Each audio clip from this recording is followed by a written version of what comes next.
Good day mga humans, isang malamig na umaga sa ating lahat, no? At dito po ang lingkod ninyo na maghahatid sa atin ng magandang balita para sa kalakasan na magpapalakas sa ating spiritual na pamumuhay. So, I share lang po na may mga times din po sa akin, no? Nowadays, pag nag-reflect po ako sa mga ginagawa ko, marami na rin akong time na ang hirap-hirap sa akin magtiwala sa Panginoon. Lalo po kapag feeling ko yung pinag-pray ko is into the next level, no? Na para bang nililimitahan ko ang Almighty God sa mga kaya niyang gawin. And for sure din po sa inyo, no? Kayo rin po, meron din po kayong encounter ng mga ganitong mga araw na para bang kahit sobrang disidido tayo na lumapit sa Panginoon or marami tayong ginagawa para sa Kanya, is may mga time na hirap-hirap pa rin po sa atin magtiwala. Then I ask God, why is it so hard for me to fully trust you? And the Holy Spirit convicted me real quick. Sobrang quick po na ng conviction ng Holy Spirit sa akin. Ang sinabi niya lang po sa akin, dahil anak, nawawalan ka na ng oras sa akin. Nawawalan ka na ng time to know me better. Then, na-shock ako doon. Sobrang na-shock ako doon sa sinabi sa akin ng Panginoon na, oo nga, no? Let me clarify this lang din po, no? Na hindi porket nasa ministry ka is meron ka na rin deep relationship sa Panginoon. Ang ministry and relationship is dalawang magkaibang mahalagang bagay po yan na binibigyan tayo ng Lord ng mga ministry, sa Kanya nagmumula yan.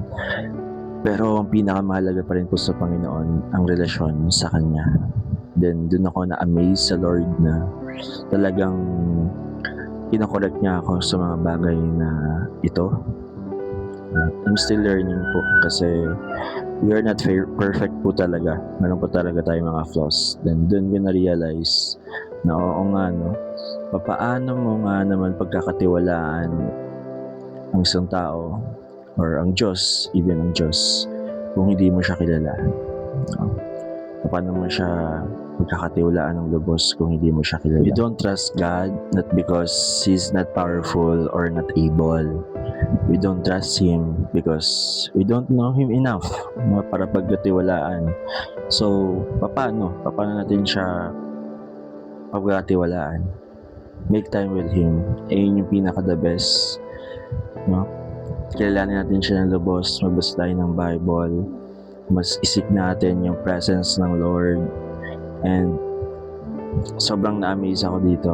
Sabi sa may Jeremiah 17 verse 7 to 7. Blessed is the man who trusts in the Lord, whose trust is the Lord. He is like a tree planted by water that sends out its root by its stream, and does not fear when it comes, for its leaf remain green, and is not anxious in the year of drought, for it does not cease to bear fruit.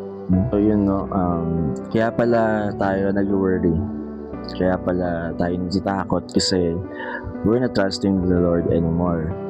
And kaya pala we're not trusting Him because we don't know Him better, no?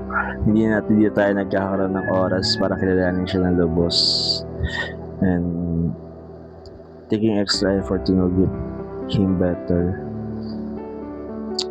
Diyan na-amaze lang po talaga ako sa binigay sa akin ng Panginoon na aral.